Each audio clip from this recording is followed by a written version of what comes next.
Hello ladies and gentlemen, welcome to 2C TV, your global news channel. A huge victory for the Iranian opposition as the Crown Prince Reza Pahlavi has successfully managed to unite the Iranian people against the Islamic occupation. This weekend in Munich, Germany, the revolutionary movement was officially launched for the first time in history.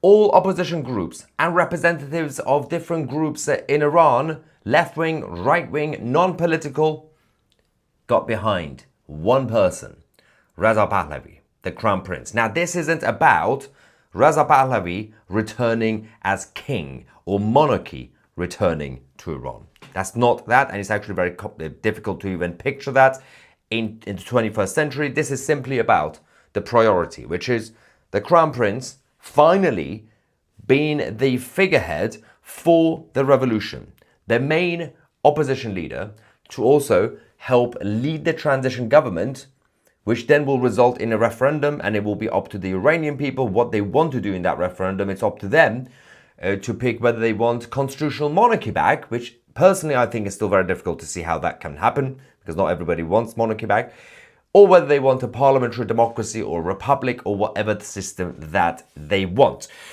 This weekend, 2C TV, our team, we were in Munich and we saw some very, very interesting stuff. I'm going to show you some videos. I'm also going to give you guys the latest update from inside Iran, what's going on there, complete chaos for the Islamic Republic. And all the different ethnicities, all the different groups have finally said, okay, enough is enough. For those who don't know, for about 50 years, since the Islamic occupation started, we had the Iranian people not being united. We had all these different groups, all these different ethnicities, left-wing, right-wing, everybody, because they needed one figurehead. That was the whole point. Now, let's talk about what happened this weekend. And I was quite shocked to see the crowd and the support, international support, but also inside Iran. In Munich, opposition groups, as I said, finally rallied behind Reza Pahlavi as the revolution's leader. From liberals to capitalists and non-political groups, different tribes and ethnicities also united, because for a long time, the narrative was always about the Persian Iranians, like myself and my family. But you have all the other ethnicities. You got the Kurds, you got the Azeris and Turks, basically. You got the Arabs, you got the Jews, you got the Baluch and all the other groups. And this is what happened this weekend in Munich. This is the reception that Reza Pahlavi received for the first time when he entered the room with not just his usual supporters, not just the usual monarchist supporters, but all the other groups. Watch this.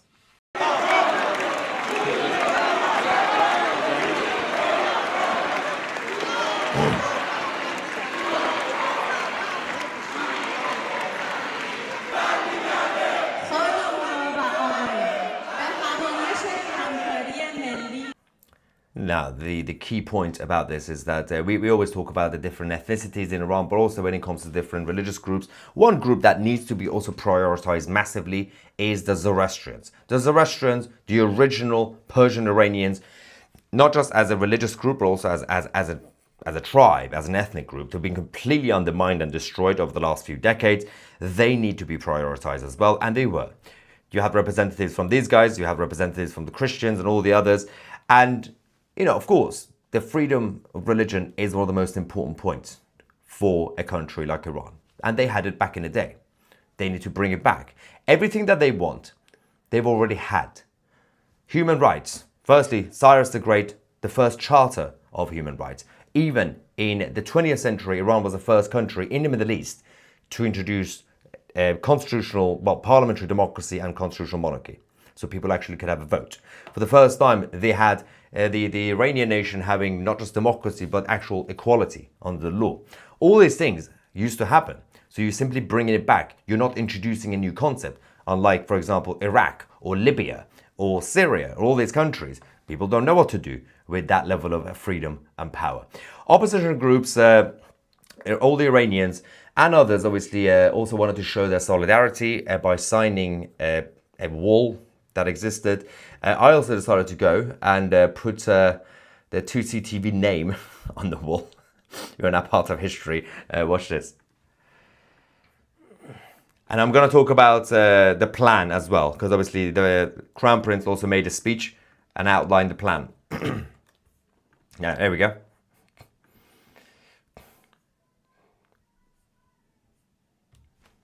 That was the beginning. But by the end of the day, the whole wall was full of signatures.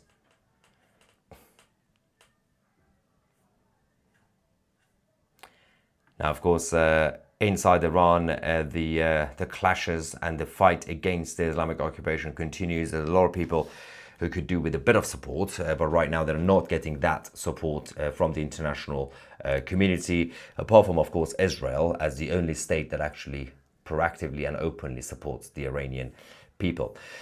Now, the prince, of course, was also joined by his daughter, Noor Pahlavi, who accompanied him throughout the conference. Of course, one of the main things to be mentioned is about the fact that all the other different groups, and there has been a lot of, let's just say, pro-monarchist groups who became a little bit Puritan over the last few decades, and I fully understand. One thing was about wanting the royal family back because it's their country, but there are millions of Iranians who are currently abroad, and I believe somebody said about 5 to 7 million, and the majority want to go back. It's in the interest of the West to support these people, because these people see themselves as guests in the West. They simply want their country to be free so they could go back. In the meantime, obviously, while they're in the West, they contribute, they pay their taxes, that they integrate. But it's about the fact that we have to understand that if you want a better world, firstly, the Islamic Republic must go. But Puritanism, it has become a bit of an issue until now. We've had issues from Puritan monarchists, royalists, who said we will not accept anything apart from monarchy back. We've had Republican Puritans. We've had the Mujahideen, that a bunch of Islamic socialists who think that they, people like them. Nobody likes them. They MEK. But apart from the MEK that nobody cares about, all the other groups, including monarchists, decided to actually say priority is unity. It's up to the Iranian people. You cannot impose anything on the Iranian people, and you cannot have any sort of revolution imposed on Iran by America or the UK or even Israel. The Iranian people must finish the job. They can do with a bit of support, but they have to finish the job. That's the key point, and the Iranian people know this. As we said, all the Iranian ethnicities for the first time were fully united this weekend. There's this quick video which we can show you. They went on. Some of them obviously went on stage, but actually before I show you, this is the other angle when the prince entered the venue at the beginning.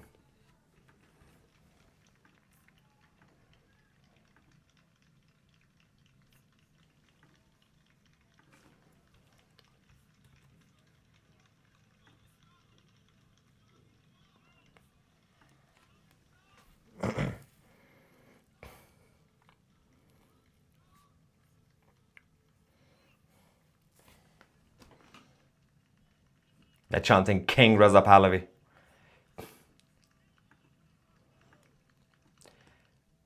Now, as I said, one of the main important things was this. Different groups went on stage, one by one. Actually, there were smaller groups. So here we have representatives from the Arabs, Baluch, Bakhtiari, and Shahsavan. These are obviously different. There's some of the different groups and ethnicities representing provinces, regions, and different tribes. Of course, we do have some Arab Iranians in the south. They're very different to the Islamist Arabs, by the way, the Arab Arabs in the Arab world.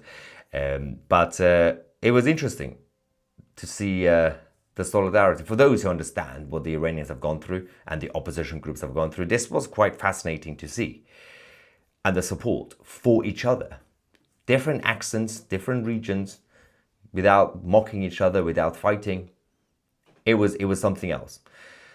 There was also a lot of tributes to former generals and those who fought against the Islamic occupation, especially in the late 1970s. Let's just quickly go to that. Yeah. So, I don't know if the audio is coming up.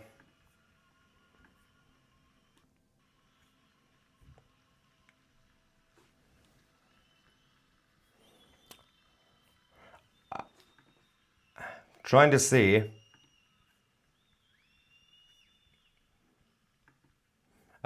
I'm not sure if the audio was actually on, because I don't think the audio was actually working for some reason, but it's fine. It does the job, I guess.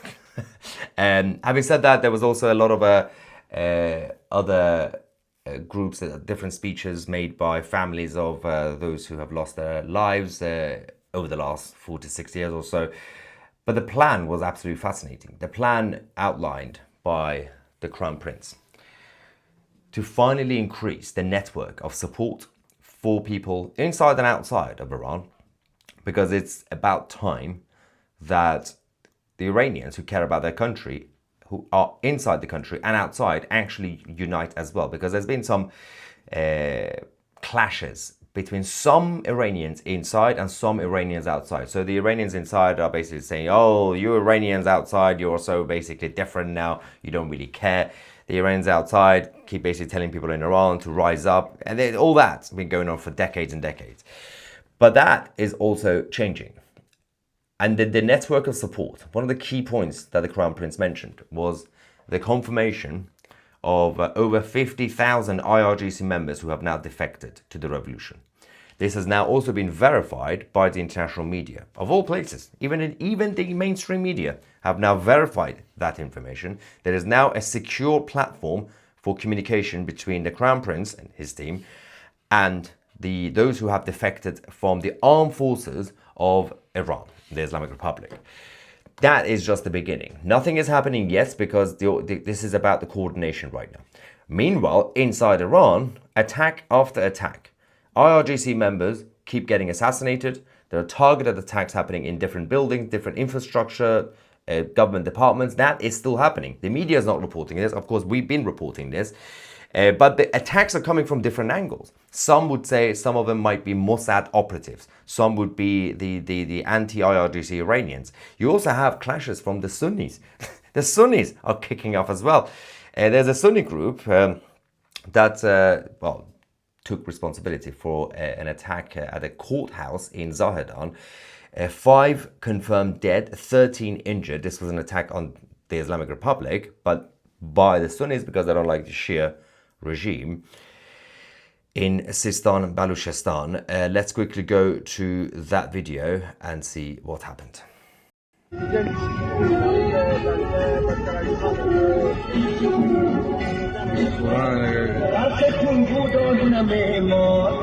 This is after the attack, but there's also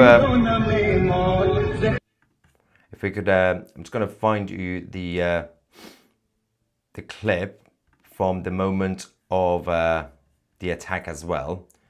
Just quickly, this again in Zahedan, and if we bring this up, currently failing. This is a very interesting thing about, in case you don't know, the new regulations in the UK by the British government in terms of censorship of the internet has made it a little bit more difficult for us to do our job, to use certain websites to even download videos. It's becoming a little bit of a challenge right now living in the UK and trying to do news. All right, let's go to the video from Zahedan.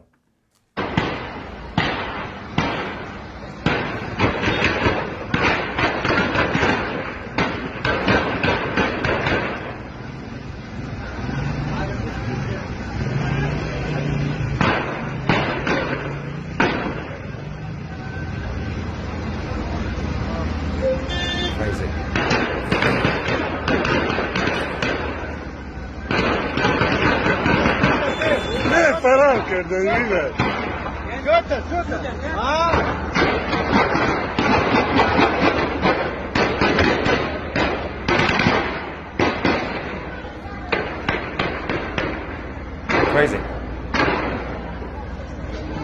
It's still going.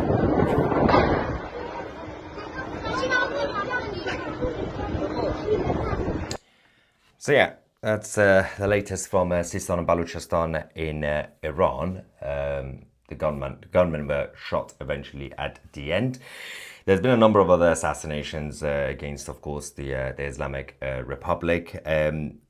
We will, on 2CTV, by the way, speaking of clashes, we will be reporting on what's been going on between Cambodia and Thailand as well. For the record, Cambodia continue to poke the bear and continue to F around and blame everything on Thailand. We will cover that properly as well on this show. Now that we're officially back, I'm back in London, back in our home studio for a while. Actually, apart from tomorrow, I've got to go out somewhere. But most of the time, I'm now back. A little bit consistency with our live coverage of global issues. All right, let's get some reaction. We got Libel saying, took my advice, went for a meal. What is this? What advice is this? I think someone else talking to someone else. Okay. Yes, King's Day, says God's best friend. And Kevin says, what about the Baluchistan rebels? That, actually, ironically, this attack that I showed you was around that part of the country. Let's not forget that the Baluch side, they have a bigger problem in Pakistan against the Pakistani occupation of Balochistan. The Iranian Baluch community is slightly different. They show support to, of course, those who are technically in Pakistan, but as a whole different thing. There's a massive unity now. It's the same thing with the Kurds. The Iranian Kurds in the northwest and the west finally fully united behind the rest of the Iranian community against the Islamic Republic. Whereas, for example, the Kurds in Turkey or around Turkey, the Kurds in Iraq, they have different problems and they have different priorities. They simply want their own self-determination from the Turks or the Iraqis. So all these different tribes who also exist in different places, but when they are in Iran, they are now united behind and under the Iranian flag. Massi Ali Nad should win the Nobel. Why? For fighting against the hijab oppression. Oh, for the love of God. God, no. If Greta and Malala, another scam, can win, why not Ali Nad? For the record, Massi Ali Nad, who is a woman from Iran, who was a reformist. By the way, reformist in Iran means you believe in the Islamic Republic, but you simply want to reform the system. This idiot, Massi, who's a scammer, left Iran, became a grifter in the West, does her videos. She's basically the Malala of Iran, or the Greta Thunberg of Iran. Do not pay attention to Massi Ali Nad. She's a troublemaker. She's not on the side of ordinary Iranians, but she does take advantage of any issue that comes up. She always jumps on a bandwagon. Massi Ali Nad should not win any award. She's a liar. I hope Iranians for freedom have good allies. We as Americans had allies that helped us achieve independence from Britain, from the Dutch and others, and the French. Installing a puppet government is different than fighting for allies, similar interests. Absolutely spot on. You do not want any sort of influence in that sense for any sort of government, Western government, to impose what they want on the Iranian people. That is a terrible, terrible idea. But showing support and actually working with your allies, as this Drew said, the same thing obviously in 1774 in America. And of course, the Americans got their independence. It wasn't easy. Shervin says Massi is a mental case. Absolutely spot on. By the way, it's important to also mention, because I did say some people are going to get angry about this, there have been Puritans, as I said, on all sides. So people like Massi Ali Nad, this reformist nutter, she has her supporters. They are Puritan. They basically say around all the other groups are evil. You also, as I said, especially before, since 1979, you had some monarchists who were also Puritan. Some monarchists who basically said, no, we don't trust anybody else. We don't listen to anybody else. You have to work together. You have to listen to each other. This is the problem. And Shervin is absolutely spot on. There are all the other groups as well who didn't want to listen, who didn't want to actually make compromises. That's the issue. But yes, Massi is in fact a mental case. You don't want Massi, you shouldn't want her, and you shouldn't want necessarily a monarchy back in Iran, but you can simply want democracy. You can simply want to make Iran great again and prioritize. I know, of course, there are different ethnicities in Iran. Unite them, but let's not forget about Zoroastrians and obviously the Persian Iranians and all the others as well. All right. There is an Iranian YouTuber currently in jail for having a Starlink device. Yeah, they are doing a massive crackdown on that in Iran. Starlink, having Starlink in Iran is now a treason. So it's not just illegal, it's treason. It's sort of like what Keir Starmer is doing in Britain with the internet, almost. Doesn't Baluchistan have its own royal family? So, I mean, yeah, again, it's, depending on which side of the Baluch side we're talking about. But yeah, I mean, the Baluchis, that they have their own, well, they have their own rich heritage and history in general in the southeast. And basically those who are... Pakistan, big chunk of Pakistan. Pakistan should not exist. Pakistan is not a real place. It's not a real country. It's an acronym. Most of Pakistan should just be Baluchistan. And then obviously the other groups will get their other parts. Pakistan is not a real country. There we are. So, David says the IRGC will come here and Starmer will welcome them. Well, that was the plan for Canada as well. What is this? There is no doubt that Massi Ali Nad's father is famous. But unfortunately, he was known for stealing and kidnapping cows. And was very famous in Mossad. The whole of the... in case you don't know who Massi Ali Nad is, just Google her name and watch YouTube. I probably don't, because you might fall for her stupid propaganda. But she's not right, let's just say. We have some spammers who are going to be banned, of course, as usual. Where we don't appreciate spammers. Don't spam. Okay, now, what is this? Someone said Pakistani are losers. They tend to lose, but they self-identify as winners, the Pakistani government, for some reason. The Pakistani army, especially.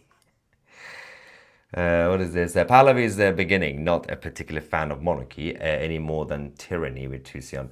You do realize monarchy is not tyranny. Why is it that some people think monarchy means tyranny? I don't think people understand what monarchy is. Do you guys actually understand what the concept of monarchy is? You know, it's not one version, right? You had absolute monarchy. You had, for example, Charles I, who went a little bit cuckoo at the end. You have constitutional monarchy, which obviously you have in the UK, and you basically have it in America. I know it's not the same, but basically the American system is not a normal republic. It's constitutional republic. So the president every 4 years and every basically 8 years is a king, but you elect them and you get rid of them. In terms of the system itself, monarchy is not necessarily tyranny. Monarchy is basically the head of state not being political. And actually, at times, it's a good idea. It really depends on the culture. It depends on the nation. But you can have tyranny with monarchy. But you could also have tyranny without monarchy. Did you know this? You could have a dictator without monarchy. You could have a republic, still tyranny. You could have a president and still tyranny, dictatorship.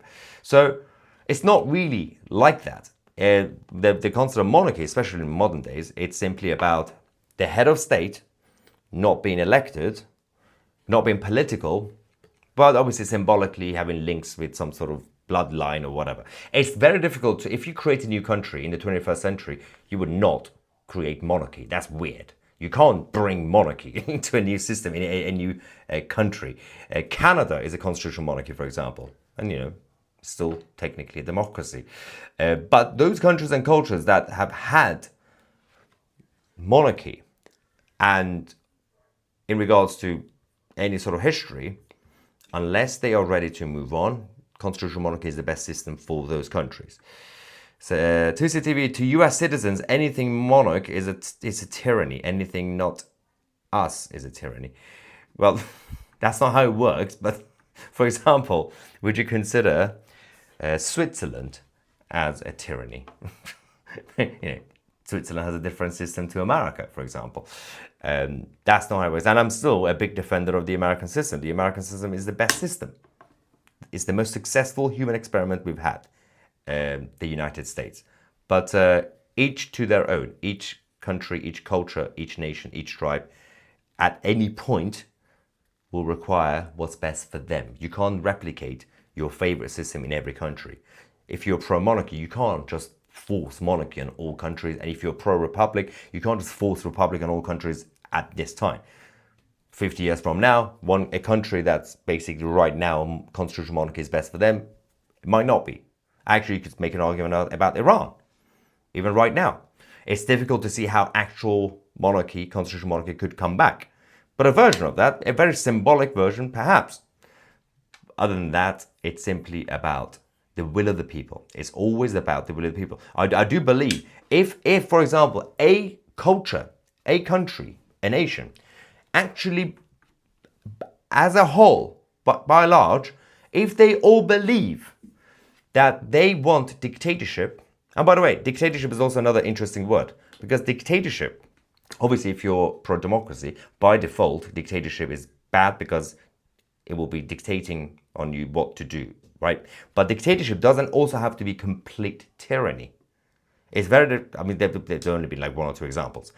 But you can have a dictatorship in a sense that the leader is not elected, but inside the country, you won't have to be oppressed. You can have a dictator that's basically just there in charge for life, but it gives you freedom. I know it rarely happens, but theoretically it's possible. So the word dictatorship is also not always tyranny. But most people who become dictators, they go crazy, right? Because power corrupts. Having said that, you can't really have a situation where all these countries, as I said, depending on where you're talking about at any point, if you go, for example, and say, we as one country, I don't know, Afghanistan, the majority want dictatorship, I believe that's the will of the people. Now, I, as the outsider, will look at that country and say, I'm not going to visit you. I'm not going to deal with you. But if that's what your people actually want, well, it's up to you. You can ruin your country if you want to. You have to respect the will of the people in each tribe. Most of the time, obviously, that's not the case. Most of the time, there's a bunch of people who take over and they just force dictatorship on other people. But if, hypothetically, a group of people said, we really want republic, or we really want monarchy, or we really want dictatorship, I don't care. It's up to them. And all these other people across in different countries will judge. Oh, well, why don't you have our system? It's none of your business. They don't want that system. They don't want monarchy, or they don't want republic, or parliamentary democracy. They want something else. They want something else. None of your business. Is the toilet, or our toilet, still in the bunker? The latest that we've heard from inside Iran on the Ayatollah, Ali Khamenei, is that he is apparently not doing too much. He's sleeping most of the day and he's high on drugs. And I'm not just saying as a joke. He's actually high on drugs, mostly opium, because he's not well, he's, health-wise, and also he's older, he's stressed, and he's basically not functioning right now. He could go any moment. What's this one? Karen says, you are IRGC. Ooh, am I? You must be a little coward hiding in the chat. That's not me, is it? I'm not in the chat. Oh, no, I'm not IRGC. It's probably someone else, but we don't have a... Karen didn't tag the person she was talking to. I'm assuming Karen's talking to someone else, not me. Because if I'm IRGC, then there is no hope for anybody else. Anyway, did somebody say something about... I saw a comment about dictatorship equal what? Where is this? Hang on. Oh, dictatorship. Oh, wow. I thought it was going to get more sexual, but okay. Oh, there we go. What's this? Hey, this little boy, Tutsi, fake Zionist news. That negates the... Oh, I'll explain the problem with that sentence. Stop sucking on Israeli IDF soldiers. Dickhead jackass. Again, that sentence is not correct with grammar. The grammar is completely messed up. So what you were trying to say is that this is a Zionist news. But when you then put the word fake, that means I'm not a Zionist news. It's like double negative, almost. You called it fake Zionist, so I'm not really a Zionist. What you meant to say was Zionist news, real Zionist news, not fake. Also, the soldiers, dickhead jackass, that's not... I don't know how you can suck on that. It's not easy. It's a bit of a challenge. Tutsi is Mossad. Yes, that's true. It's not. I'll get sued by Mossad for claiming to be Mossad. I think it's illegal to impersonate a Mossad agent. Oh, dear God. Anyway, I need a break. You know what we should do? We have about 2 hours left. 2 hours from now, it's the end of the world as we know it, because it's the end of our promo. This, what you see on 2C TV on YouTube, is not all we do. Obviously, this channel is about our breaking news, live streams for you guys, geopolitical news. But most of the stuff that we and the team do, documentaries, chat forum, podcast, original series, is on 2C TV Plus, our independent platform, which you can go on 2c.tv or also just download the 2C TV app. But for the next 2 hours, you have the promo code FAITH25. You will get 25% off annual memberships. Annual, not monthly. Annual memberships of 2C TV Plus by going on 2c.tv. There's also a link in the description. As I said, don't forget to also download the 2C TV app, the home of geopolitical news from your app stores today. We do have our latest documentary called Faith Deficit, which has now been released earlier this week. Thank you so much for watching. I'm Maya 2C and we are the media.